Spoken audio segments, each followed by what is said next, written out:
Aujourd'hui, on fait de la peinture. Ce petit bolide n'est pas seulement performant, il a aussi de la classe. C'est parti!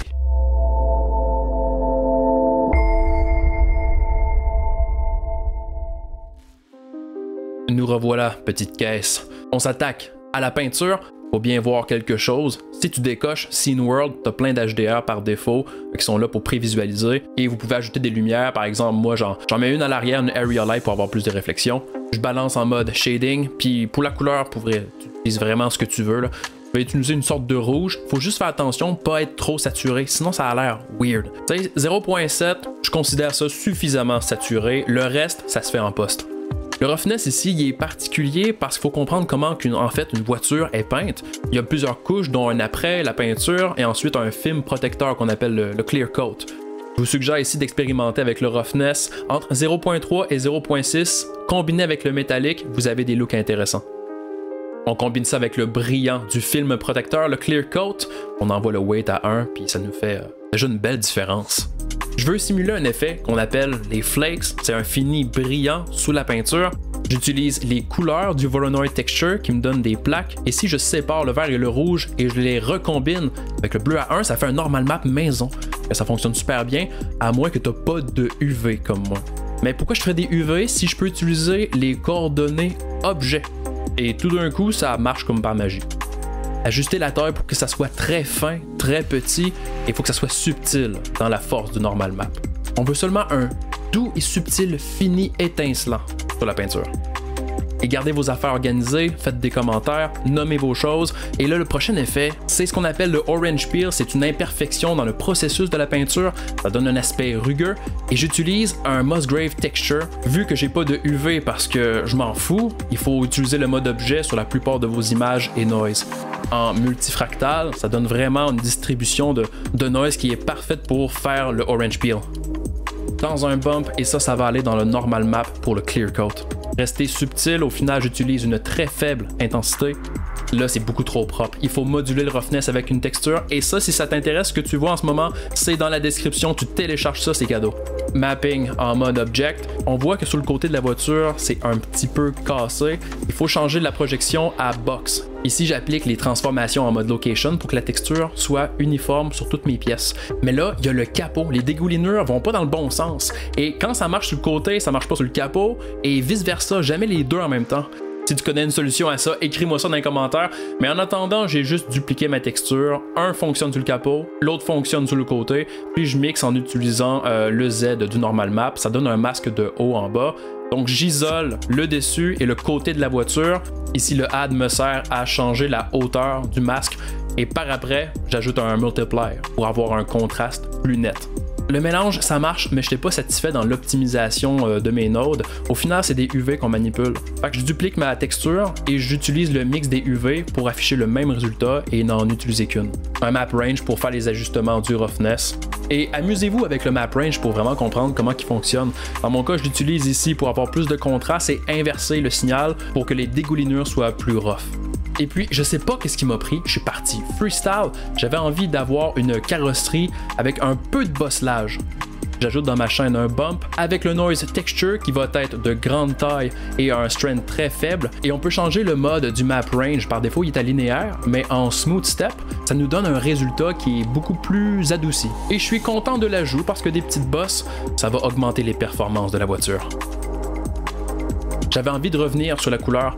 Je veux expérimenter avec un mélange à deux couleurs, par exemple du rouge en haut, du vert en bas. Pour brancher dans mon facteur, je vais utiliser la node Layer Weight avec l'attribut Facing qui va être parfaite pour le mélange. Pour prendre en considération le bosselage, je prends la sortie du bump pour la mettre dans l'entrée normale du Layer Weight. Je vous suggère d'expérimenter avec des couleurs complémentaires pour avoir d'excellents looks de pimp. Mais je vais pas y aller full pimp, seulement reprendre le même rouge, avoir un ton plus foncé pour un résultat plus cerise. Mais je m'arrête pas ici, je vais rajouter encore une autre couche par-dessus avec une sorte de poussière. Et pour ça, je vais utiliser le sheen. J'utilise une sorte de texture de grunge pour casser le pattern uniforme de la poussière. Et avec le map range, je fais les derniers ajustements. Je veux un contrôle sur la hauteur de la poussière, comme si elle tombait seulement du haut, donc le canal Z de la normale est utilisé pour être mixé avec le map range en color burn. Avec le Add, on ajuste la hauteur et avec un Divide, je change la transition entre le blanc et le noir pour que ça soit plus graduel. Mais je regarde ça, je réfléchis, puis je me dis qu'il y a de la poussière qui tombe du ciel, oui, très bien, mais on a au sol aussi. La voiture, elle roule sur la route, donc il va y avoir de la poussière. Donc je prends une sortie du Z, je l'inverse avec un multiply par -1, contrôle sur la hauteur, puis je fais mon blend après avec un Add. Le résultat dans le Color Burn, puis c'est quand même du feu. Ça commence à avoir de l'allure, mais c'est pas terminé. Je veux aller dans le Rat Style, on va ajouter de la rouille pour avoir le maximum de performance. Tout ce qu'on a fait jusqu'à maintenant, c'est le look de la peinture. Puis pour que ça soit facilement réutilisable, je vais en faire un groupe.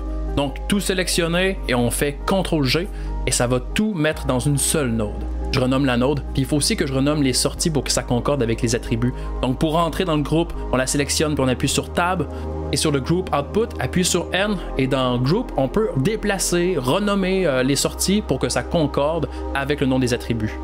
Les sorties sont bonnes, mais on peut aussi faire des entrées. Par exemple, pour changer la peinture, à l'intérieur de la node, vous pouvez relier les Group Input avec les entrées couleurs du mix, là où on fait le mélange. Renommer correctement les sorties, donner des valeurs par défaut, et on peut maintenant changer la couleur directement à partir d'ici. L'avantage ici est peut-être pas évident à comprendre, mais ça va permettre à tous les matériaux qui utilisent le groupe Carpaint à avoir des couleurs différentes et partageront le reste des attributs. Donc dans le futur, si on se dit qu'on veut améliorer le look de la poussière, on n'a qu'à l'éditer dans le groupe et tous les changements se font dans tous les matériaux. Je te dis, si t'écoutes encore la vidéo, c'est que t'es vraiment une bête. Je veux que tu cries dans les commentaires. Pour correctement mélanger la rouille, on doit savoir comment mélanger les textures. Essentiellement, c'est toujours le mix RGB. Par exemple, ici, je mixe entre deux couleurs avec le facteur. Comme ça a l'air ordinaire, mais quand on prend un noise, puis qu'on le met dans le facteur en le modifiant avec un map range, tout ce qui est noir affiche le A, donc le rouge, et tout ce qui est blanc va afficher le vert, ce qui est en B. Avec une math node en less than, je suis capable d'enlever les gradients puis d'avoir des transitions franches. Et essentiellement, c'est tout. Ensuite, c'est de faire le mix avec les autres attributs, roughness, métallique, normal. Donc là, ici, je vais avoir les parties dorées en métallique et le reste non. Donc avec un nouveau mix RGB avec du blanc et du noir, je le mets dans l'attribut métallique. Roughness, même chose. Contrôle sur le A et le B. Pour le bump, je veux simuler que tout ce qui est doré est surélevé. Donc dans le mix, la valeur en B, la luminosité doit être augmentée ou réduite pour augmenter l'écart. J'utilise des couleurs, des niveaux de gris depuis tout à l'heure, mais ça marche aussi avec des textures. Par exemple, pour le roughness, ça fonctionne très bien. Et là qu'on comprend mieux comment faire le mix, on est prêt à faire la rouille et j'ai besoin de textures pour ça.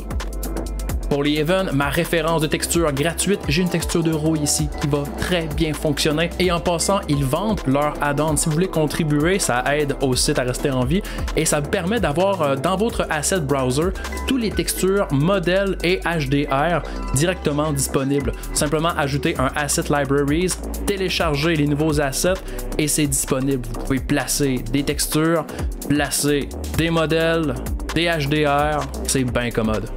J'utilise Rust Course One, je mets sur un mesh temporaire, c'est seulement pour copier les textures et les coller dans le matériel de Carpaint.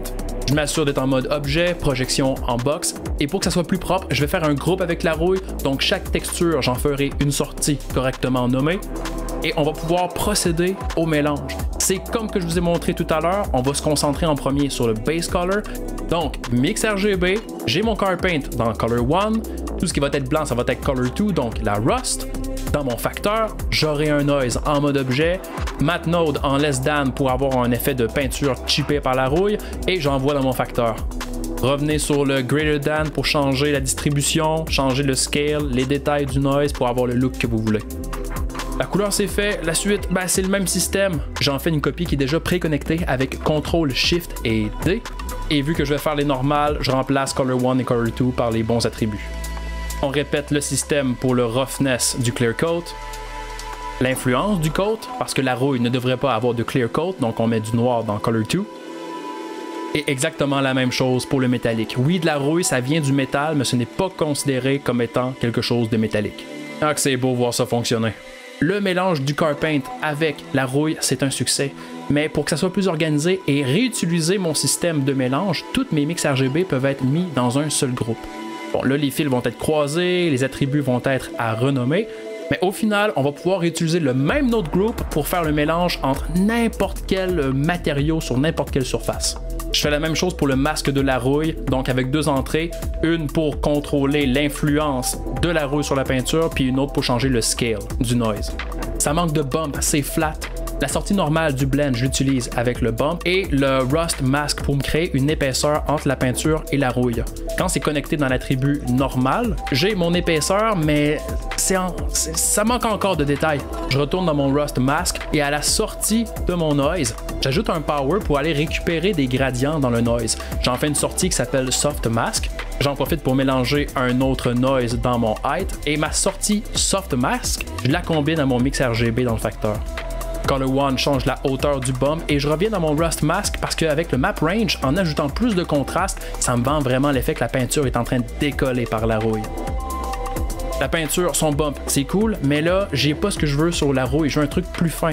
Pour masquer la rouille, je vais utiliser un Matte Node en Add avec le Hard Mask en A et le résultat du Noise en B.